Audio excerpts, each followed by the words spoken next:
Now, as you go through the journey of being a sales rep, there's so many obstacles that you'll face, from going to 10 to 20 to 30 to 40 to 50 to 60, whatever. There's always devils that you're going to have to face. So leveling up internally, externally, in your skills, in your self-development, all of that is to come along your journey, which is what this post is mostly around, because getting to 50 grand a month as a sales rep is fucking difficult, and there's a lot that goes into it. You can have all the skills in the world, but a lot of the time it's the ability to leverage those skills and making smarter plays, which is what I'm going to give you a breakdown on here. And that's why I help and bring people in, so I can give them the skills, give them the small little tweaks, the small little advancements, so that they can develop into their career and see how far they can actually fucking take it. So I'm gonna run you through this.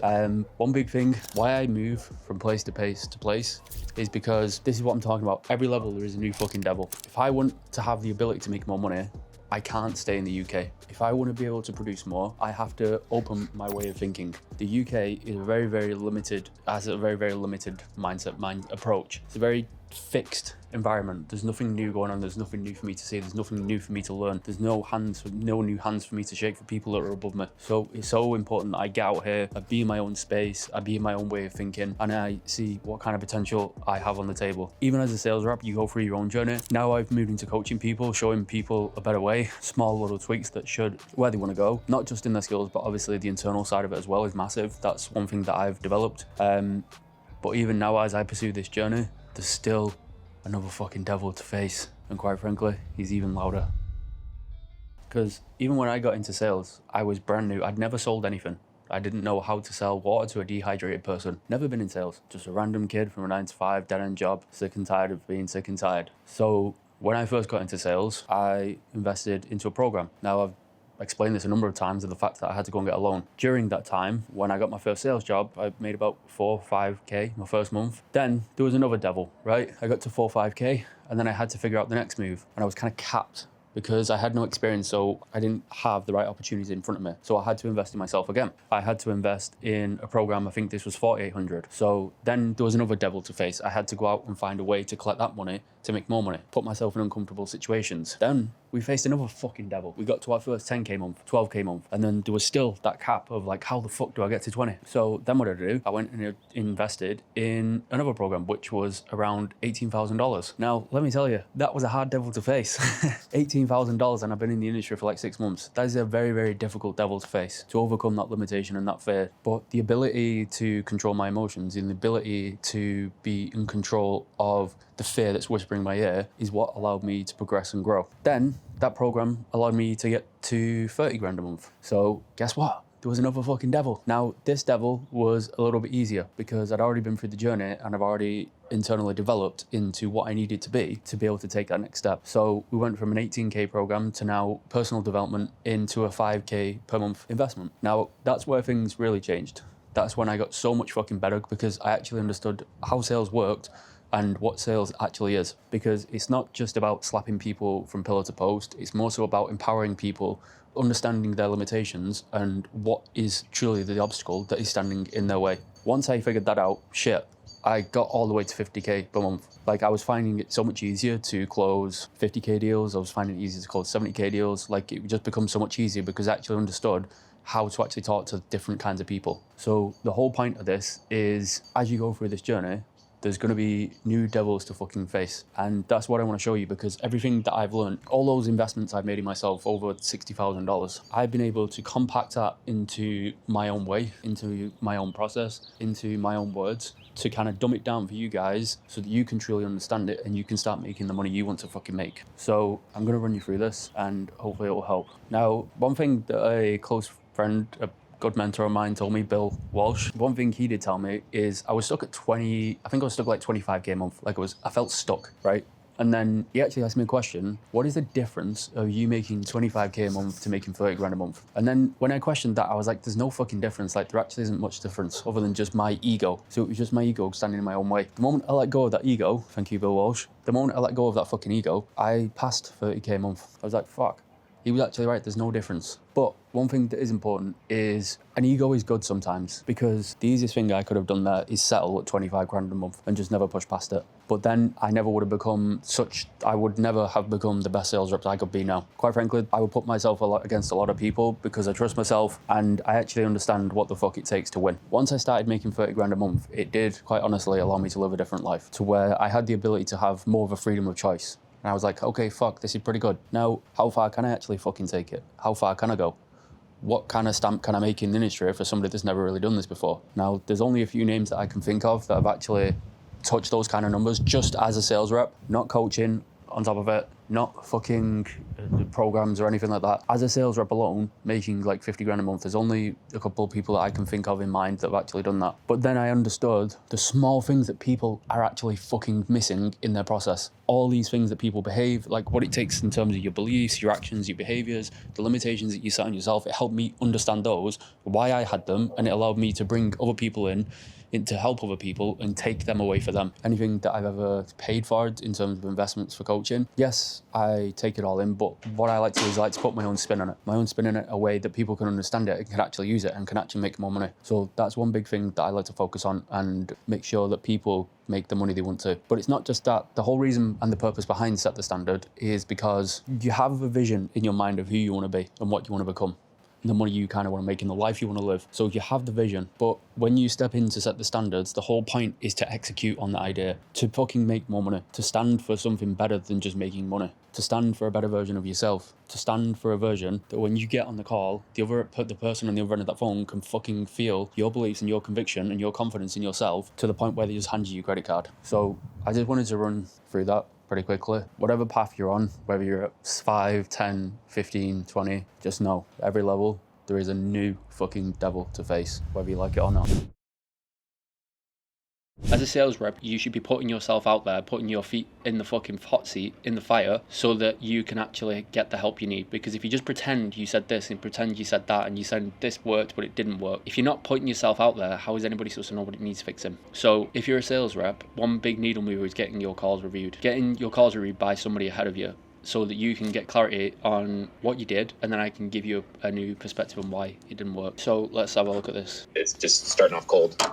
Good, man. I appreciate that. So I guess what would you say the biggest reason is that you're looking into starting your own office? See how you can move the conversation, Shay, off inspiring. Like, okay, what in particular was inspiring? Well, you know that these guys have been in the industry for maybe a year or maybe a little less than 6 months and they're still being able to make it work. Why was that inspiring to you? Because I'm just not making it work in the way I should have. How long have you been doing it? 8 months. What kind of returns have you had in those 8 months? 5 grand a month. Why do you believe you're only making 5 grand a month knowing that these guys are making 80, 100k a month? Like, just instilling that little bit of doubt in himself early on, because he coming into this with a little bit of an ego. Online e-commerce store right now. Yeah, no, that's good.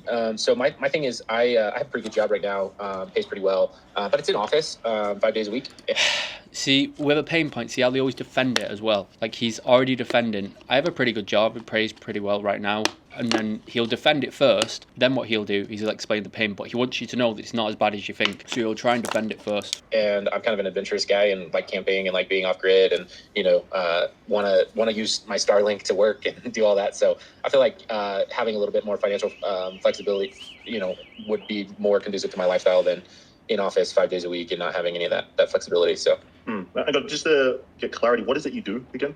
Yeah, so I'm director of digital engagement. So I was what about your current situation is not as flexible as you would like? So I think a big thing here, Shay, is just listening to the words, because it's like probing into specific keywords and getting clarity on that. So it's not about what he does, it's like, what about what you're doing right now isn't as flexible as you would like? Well, I work 5 days a week and I work, it's like, I don't know, 9 till 6, and then what's the travel home time? Oh, like an hour. So you realistically working, what, 9-10 hours a day? How often do you get to do those things that you just mentioned, to have the flexibility to be able to go out and be adventurous and enjoy those little things? Not very often. Okay, how long has it been that way? How long have you been in the job, and how long have you felt that way? See user experience for several different websites and an e-commerce store, as well as 2 physical bookstores for a nonprofit here in Colorado Springs. Okay, but I appreciate the clarity here. So how long? See, he brought it into it with an ego because he has some experience. That is not experience at all in the game. How long have you been doing that for, that line of work? I've been in the marketing and pay-per-click advertising and all that for probably 10, 15 years.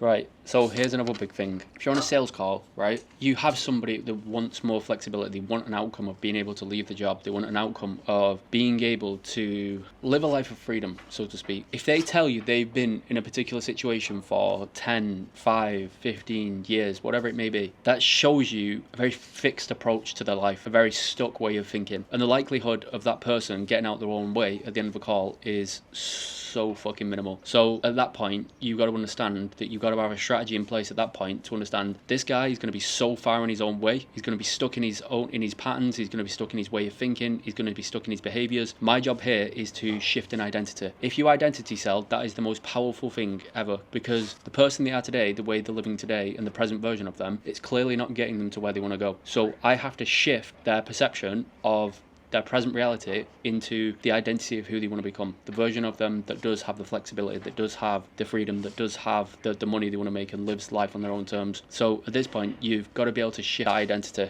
Doing the marketing side of e-commerce, not as much. Recently, I've been kind of overseeing that, so within the last 3-5 years. But I've done the pay-per-click on Facebook and Google for most of my career for the last 10-15 years. Yeah. Okay, got it. And you mentioned financial flexibility. What did you mean by that? Just like having the finances to be flexible in my adventures or traveling, or not having to be tied down to a specific location. So is it more so about the amount or the location part of it? Both, but like it's both really, bro. Like it's all ties into the same thing. It's just what he actually wants. Why don't you have that now? How come you don't have that now? Just a very clean, direct question. You want those things. How come you don't have those now? Well, I would have to say it's both, and I guess because it is both. It is both. Like it's literally both. A byproduct of him making more money is just byproduct that he has the freedom. What I'm making now, in order to quit my job, and in order to quit my job, to do that, I have to have to do the location thing, I'd have to be able to quit my job. If that makes sense. Yeah, that makes sense. So what are you earning right now? It is the same thing. Now, like, where do we need to be to facilitate that switch? I'm currently at $102,000 a year. But is that good? See what I mean?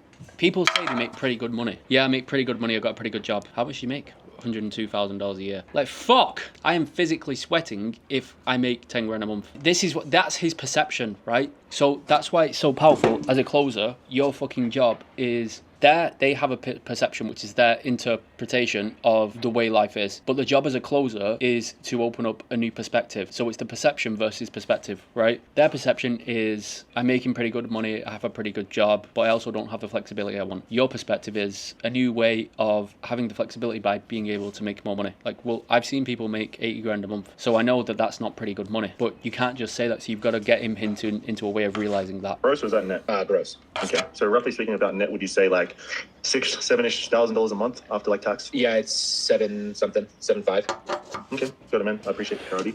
Okay, got it. So you've had exposure to it. So for yourself, you need to be at least making $102,000 a year, just matching what it is that you're doing with your job to even consider transitioning out, because you have a family to worry about. Not just you, it's obviously got a wife to do. Yep. Got a family, a mortgage, a car payment, all of that. So yeah, no, it makes sense. Obviously, you have to have all bases covered. A question for you, more so on a personal note. How do you think it would genuinely feel to like have something of your own, full-time, generating the same amount of income?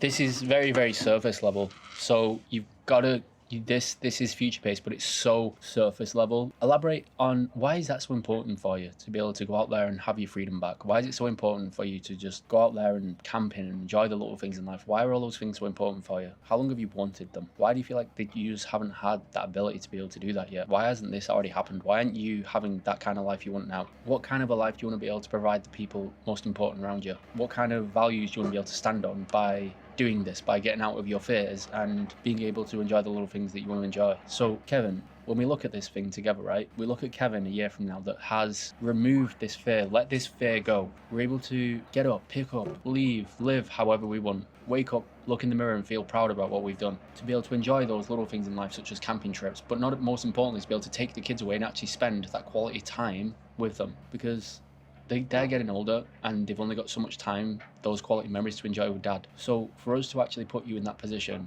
leave the job and enjoy and have all of that and experience all of that in your life, when you picture that and we put you there, what would that moment be worth to you, Kevin? So it's way more in depth of like a future pace, and it will get him to like all these words that he's using all his words against him into the future pace, and he'll probably look up in the sky and be like, holy fuck, like this is what I don't have and this is what I genuinely want, and I know it would feel so fucking good just to achieve that. So the idea of that is it's like future pace. You're taking them from their current reality and getting them to envision what the future would they want the future to look like, the reality that they want. How would that feel to actually have that? What would that mean for you to know that you've actually accomplished it? It's like manifestation, right? You're manifesting that in their mind. You're allowing them to picture it so they can paint it as a picture, and then they know exactly what direction they need to go in to actually achieve it. That's why future pace is so fucking important, and you get them into the emotional pocket of knowing that they can actually do it.